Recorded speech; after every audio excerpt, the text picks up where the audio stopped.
Coming to you from Brick House in downtown Brooklyn, this is 112BK. On the show today, unpaid internships getting you down? How about an apprenticeship? Plus, while we don't encourage drowning one's sorrow in alcohol, can anyone else use a stiff drink? I'm gonna get mine, and it's gonna be some rum in honor of National Caribbean-American Heritage Month. Hi, and welcome to the show. I'm Ashley Ford, joined by producer Ross Tuttle. Hello, Ross. Hi, Ashley. Oh, Ross. What's going on with you, bruh? Oh, what's going on with everyone? Well, did you hear the news? I've heard all the news, Ross. I'm on the internet. I know. Anthony Kennedy. Why, Anthony Kennedy? Why now? Why, Ashley? I don't know why. Somebody's gonna have to ask that man why. I don't know what his life is, and I don't know why he made the decision that he made right now to step down from the Supreme Court when we need him most. But you know what? I think that, you know, this can't fall at the feet of Anthony Kennedy, ultimately. No, I think we're all to blame. Yes. Certainly. It's just a little disheartening. We're all to blame. Shireen asks me why. Shireen, producer in the studio. Hi, Shireen. Because we saw this coming. We knew that Anthony Kennedy was at the end of his rope, and we didn't seem to be that activated as progressives to vote in a president that we knew was going to have at least two Supreme Court picks. Yeah, absolutely. And so now we're left with this mess. Not that Anthony Kennedy was any great shakes these late months. No. But no. Still, you know, I think we can only go down into deeper darkness from here. No, I'd say there's some light at the end of the tunnel. Please tell me what that light is. I think, you know, light at the end of the tunnel for me is potential.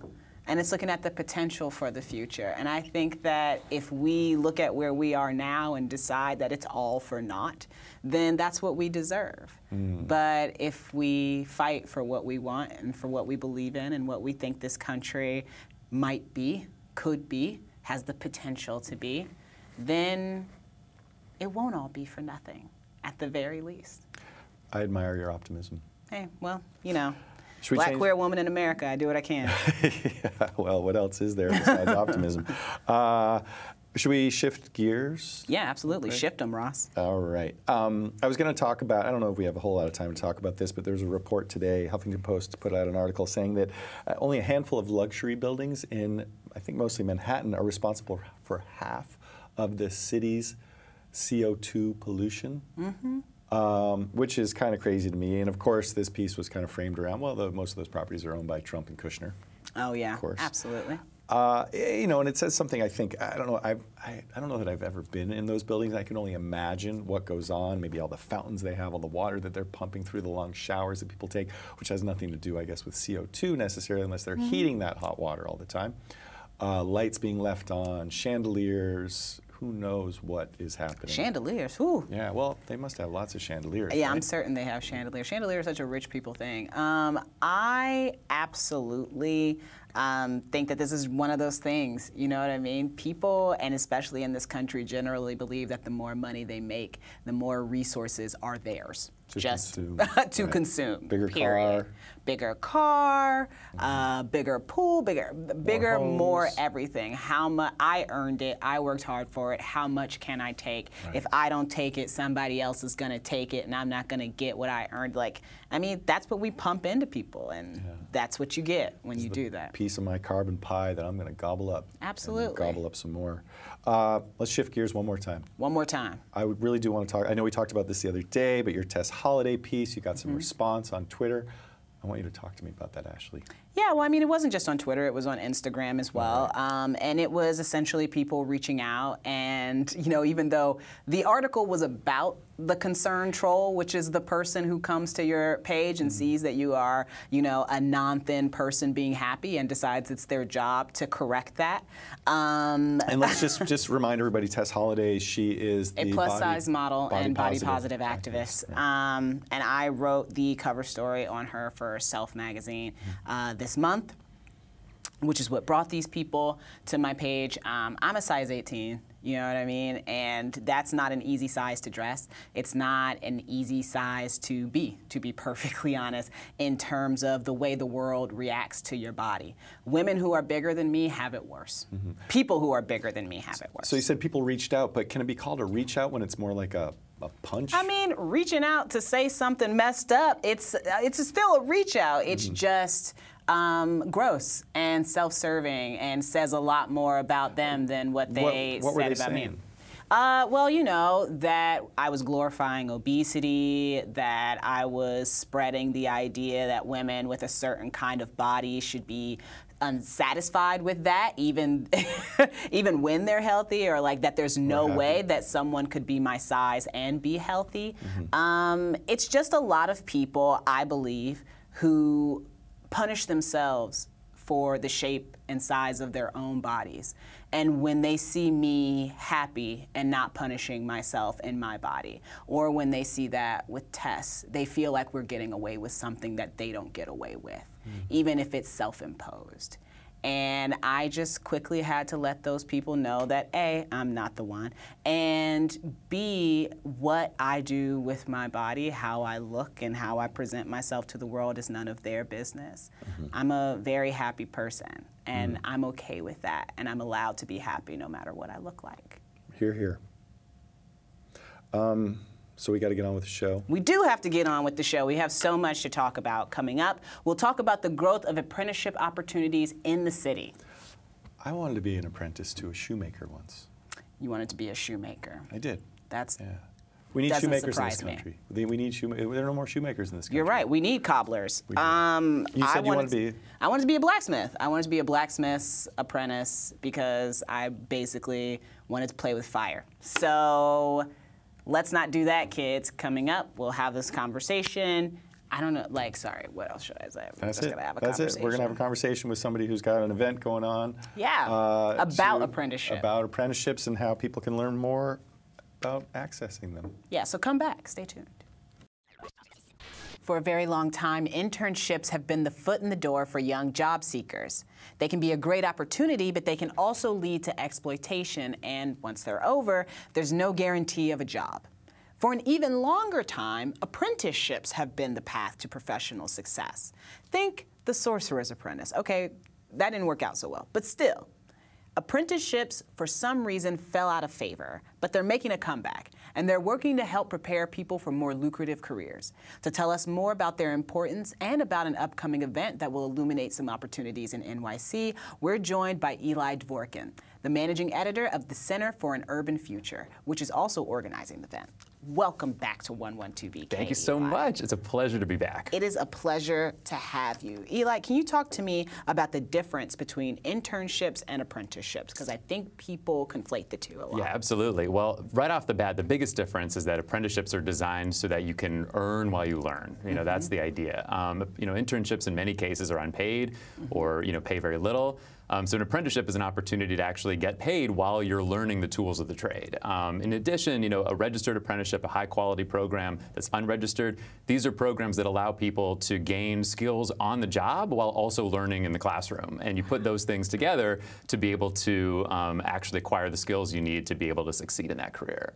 Does one of them exist at the expense of the other? Internship and apprenticeship? No, I don't think so. I think the real opportunity for New York and for the country is to see apprenticeship as a new normal for acquiring the skills necessary to succeed. You know, apprenticeships have been the norm in other countries. You know, Right. in Germany, in Switzerland, you know, 60 or 70% of all young people in high school take an apprenticeship as part of their curriculum. We haven't done that in this country. It's starting to happen, and some states are making real strides on that. But it hasn't become normal the way that, you know, potentially getting an internship is seen as essential for, you know, having success in a career. Right. So what is the difference in what they look like? I would think, you know, not just in terms of getting paid. This is like really kind of a personal question for me.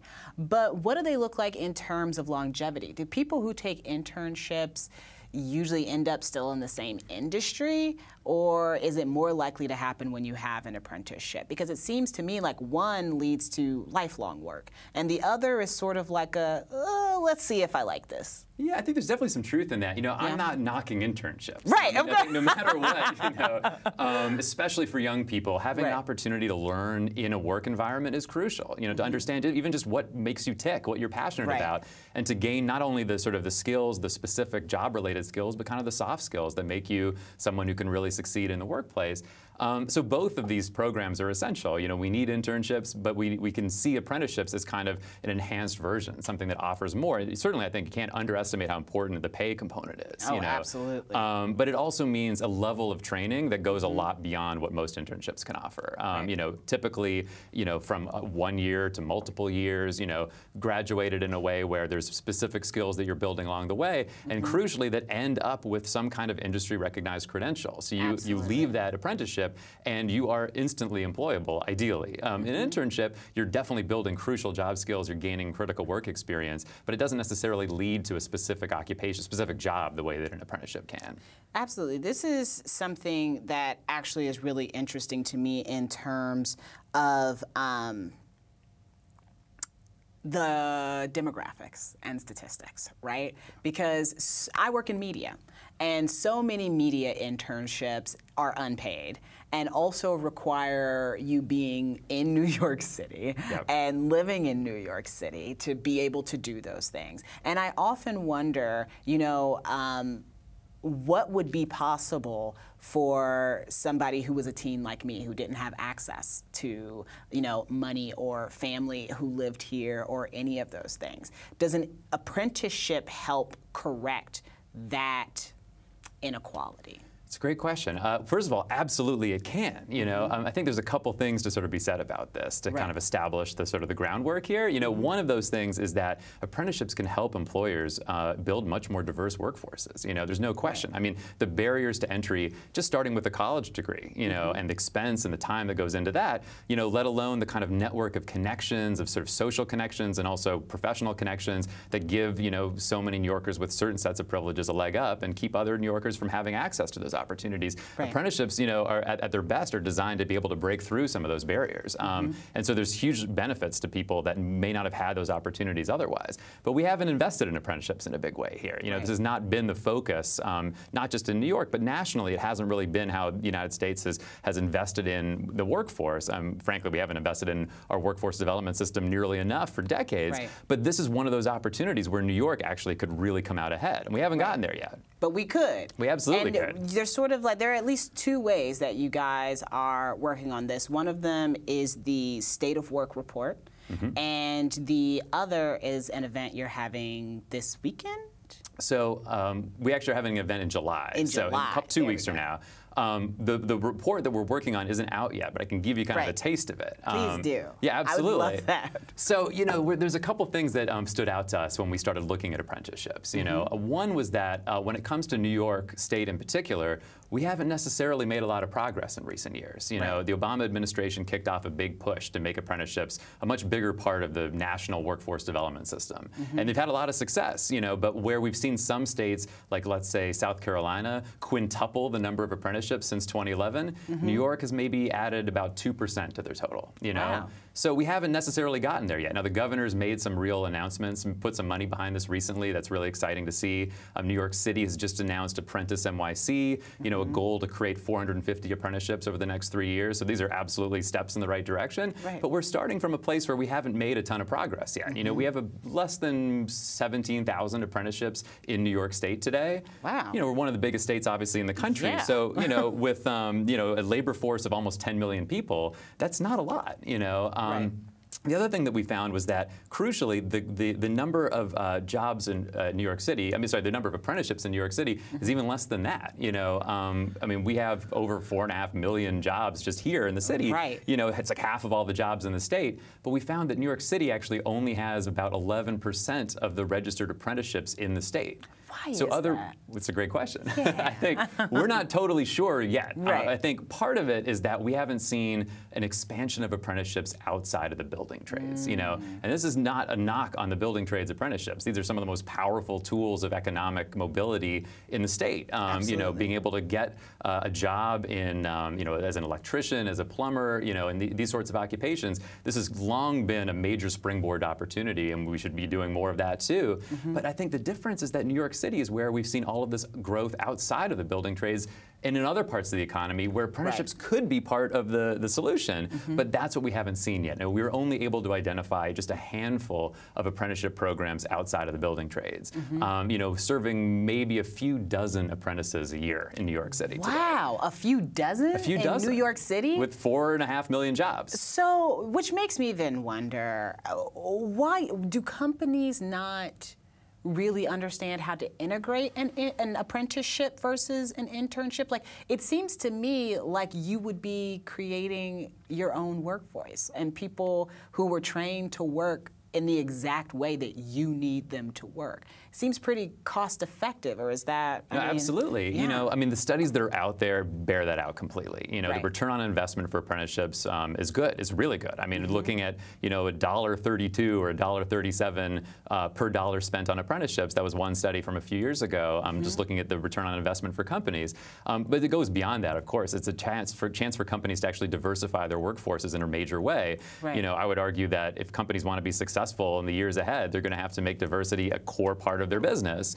It's not only the right thing to do for New York City and for businesses, but it's, I think the business case is really strong. It's absolutely unavoidable that, you know, companies that are able to create workforces that resemble the diversity of this city and this country are going to thrive, and companies that don't are going to lose out in the years ahead. You know, so apprenticeships can be a huge part of that solution. Absolutely. In the minute we have left, can you really quickly tell me about this event that you guys are going to be having and how it's going to address some of these things? Sure. Well, we're bringing together a couple of those really exciting programs that are actually taking steps outside of the building trades and showing the possibility for more diverse apprenticeships. You know, we're working on this event with Barclays, which has launched an apprenticeship program with Perscolis, you know, a fantastic tech training organization based in the Bronx. We're also going to have representatives of 1199 SEIU there who've started a community health worker apprenticeship with Bronx Lebanon Hospital, a really exciting, you know, foray into healthcare jobs. So we're going to bring everybody there together to talk about what's the opportunity for New York. And I think our idea is that New York City should become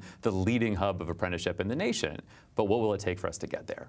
Eli Dvorkin, thank you so much for being here and for talking about this with us. Thank you so much. I can't tell you. I'm very excited about this. I love the idea of apprenticeship. So thank you. Thank you so much. It's a pleasure. While you were gone, rum has arrived. We have a good reason for this. June is National Caribbean-American Heritage Month. It has been for the last dozen years since it was declared by George W. Bush, who recognized the vast achievements of Americans of Caribbean descent, like his one-time Secretary of State, Colin Powell. There's also Derek Walcott and Shirley Chisholm, to name just two more. But aside from politics and literature, another notable Caribbean contribution has been rum. To talk about its history and heritage and a new brand from Haiti that is distributed here in Brooklyn, we're joined by Gracelle Menos, brand ambassador for Bookman Rum. Welcome to 112VK. Thank you for having me. And Adrian Keogh, one of the founding partners. Thanks for coming on the show. Great to be here. So, Adrian, tell us how you got involved in this rum. You are from Ireland. Correct. How did you find your way to the sugarcane fields of Haiti? Well, it started with booze. My background is in Irish whiskey once upon a time. Then I started traveling and moved to France and worked in cognac, and ended up working then in Cuban rum. Wow. Havana Club. And along the way, when I arrived in France 17 years ago, I joined an organization called IT Futur, which is an education organization focused on Haiti. Literally my first day in France, I met the founder, a lady called Josette, an amazing, powerful woman. Her dad was a cane cutter in Haiti. She teaches innovation and entrepreneurship at the Sorbonne. And she created this education organization, which I've been supporting for 17, 18 years now. And about 4 years ago, I put my professional interest in booze with my personal interest in Haiti together to create Bookman Botanical Rum. Wow. That's a lot. Like that's a whole journey. It's a whole lifetime. That is a lifetime of spirits, and I'm really into it. Gracelle, tell us about the name of the rum. It's based on a real revolutionary figure in Haiti, right? One of the first revolutionary figures in Haiti. His name is Dutty Boukman. He was a Jamaican-born slave from a mother from West Africa, and in Jamaica he was extremely rebellious. Both him and his mother. His mother gave him her rebellious spirit, and as punishment to both his mother and himself, they separated him from his mother and sent him to one of the worst plantations in the West at the time. That was called Saint-Domingue, but we now know it as Haiti. And there, he, through his charismatic storytelling, he was a voodoo priest. So with that, with the blessings of the ancestors running through his blood, you know, he was able to gain hundreds of people to share his rebellious attitude. So that's the name Dutty Boukman. That's where it comes from. Oh, wow. Yeah. Now that is fresh. And that's probably the rum we need right now, to be perfectly honest, around here. Right? So, Adrian, what is botanical rum exactly, and how is that different from more popular rums? Well, the really interesting, compelling thing about rum in Haiti is that it's made in a different way from most other places. It follows the kind of French language tradition of making rum from the fresh juice of sugar cane, freshly pressed like a fruit juice, as opposed to from molasses, which is what all the 99% of the world's rum is made from. Wow. So when you press it close to the cane fields, you get this very herbaceous juice. You ferment that, and then you distill it into rum. It's a very dry, grassy style. And then in Haiti, the particular thing they do is they infuse it with a series of barks and botanicals, and that gives it a lot of extra complexity and dryness. So yeah, those are the botanicals, and rum with an H is the French way of spelling rum, so it says this is dry, no sugar added. Are these some of those barks and botanicals? Yes, indeed. This is a selection kind of straight from Haiti. So they have some exotic names like Compêche. And that one's kind of reddish brown. Red, there's a lot of color, known as bloodwood in English. Right. You got Zo de Vin, very bitter, only small amounts. Yeah, it wards off sticks. Zika. Yeah. Everything else looks like flavor, and those, the little ones, I'm like, nah, those are just sticks. You're playing with me. But they're packed with so much earthy flavor. We got Yambondé, which is Haitian Viagra. Oh, wow. We got Bois Cochon.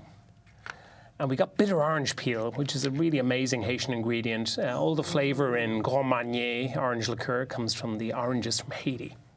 Okay, so I want to try this now, because I'm looking at these sticks, and I've already smelled this, and, you know, actually, full disclosure, I've got some of this at home, and I love it, okay? I'm just going to put that out there already, but I'm also ready to taste it with y'all as well. Okay. So, let's start with neat. Yes. Yes. Let's do it that way. And we're just going to taste the rum and see what it tastes like, even though, to be perfectly honest, Ashley already knows it's good. There you are. Yeah, and you know, something that I've actually really been curious about is the bottle. Because when I saw this bottle in the store, I was like, at first it wasn't even just about the rum. I was like, oh, I like that bottle. And then I looked at it and I was like, oh, I want this. But is there something about this design, or is it just something that you came up with because it looks so unique and beautiful? The green glass and like the paper on the front that sort of looks like parchment, like I love it. It looks very old world. Well, talk a bit about the bottle. The color is the color that stands out a lot in Haiti. So between the clothes, the homes, and of course the water, it's this turquoise, this bright blue that stands out at you. So that was like the base for the design of the bottle. And then talking about the paper, the labeling, part of Dutty Boukman's, his revolutionary prayer was listen to the voice of freedom rising in our hearts. That's how he concluded the prayer. And here we put it on the bottle, actually, to pay homage to and keep the connection strong to Haiti, to represent the edginess, the fierceness, and the strength in Haitian culture. Oh my gosh. All right, let's take a drink. Yes. Santé, as we say in French. Santé. Santé.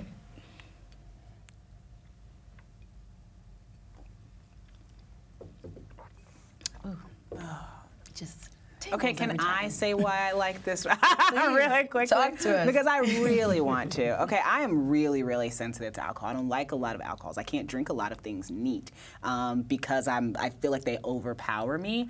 And this, never. It goes down so smooth.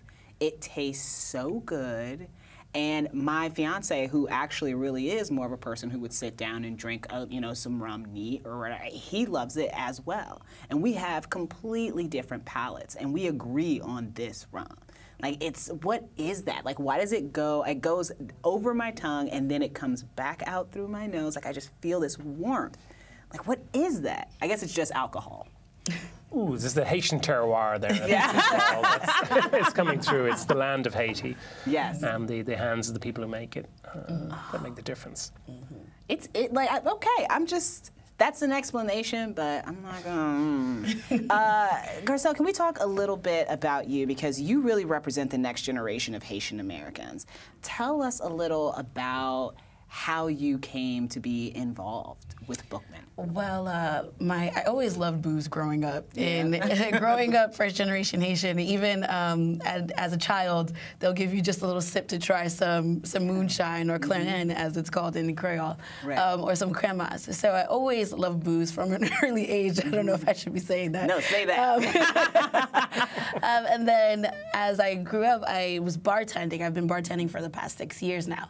And I fell in love with rum working at a rum bar. The different styles, the terroir, how every culture does it differently, because all I knew was Clarin or Haitian rum. Right. So learning about the different rums, I got super involved, extremely nerdy about it. And then, I saw this bottle and I was like, Haitian rum, Bambancourt has been the export since 1862. Right. It's all anyone knows. And I'm like, there's something new on the market. I have to get involved and figure out who is making it. And by happenstance, Adrian kind of found me. Oh, I love that. That's how I got involved. I love that. So in addition to this, we're going to have a cocktail. Yes, we are. We're going to have a Bookman signature summer cocktail. It is called Salt Dew, or Waterfall, and we call it Salt Dew because it's made with coconut water and just a squeeze of lime, and it's refreshing like a waterfall. It feels like you are drinking a waterfall, like you're drinking from Bassin Bleu, So one of Haiti's famous waterfalls, Vodou waterfalls. You have Vodou ceremonies at these waterfalls. They're very holy places, but very happy places too. So, This sounds amazing. Okay, while she's making that, that's the show for today. Thank you for joining us. Next week, we're back for part of the week. Hey, July 4th falls right in the middle, so I'm sorry about that. With more on the Supreme Court situation, plus the State Attorney General situation, the affordable housing situation, and the situation of our nation 242 years after independence. See you then. I'm so excited about this. Yes. So we did the other part on the bottle is this inscription of honneur and respect. So it's a kind of a greeting in Haiti. It's very old style French. They don't even use it in France anymore. Honneur is you shout when you're visiting somebody. I come with honorable intentions, and the answer is respect. We will receive you with respect. So for us, it's also about honor and respect for Haiti's culture and traditions. So that's why we put it on there. This just seems so thoughtful in a way that I feel like not a lot of companies are in their representation of the place they're sourcing from, to be perfectly honest. Yeah, for us it's always been about putting Haitian terroir and culture up front. Right. I mentioned Grand Marnier, which is a brilliant French drink, uses this Haitian ingredient, but doesn't mention Haiti. Right. And this region, Haiti, became the colony it did. It's this rich terroir. Yeah. It was the biggest exporter of coffee in the world. It was the biggest exporter of sugarcane in the world at the time of Dutty Boukman's revolution. Cheers. Santé. Santé. Santé.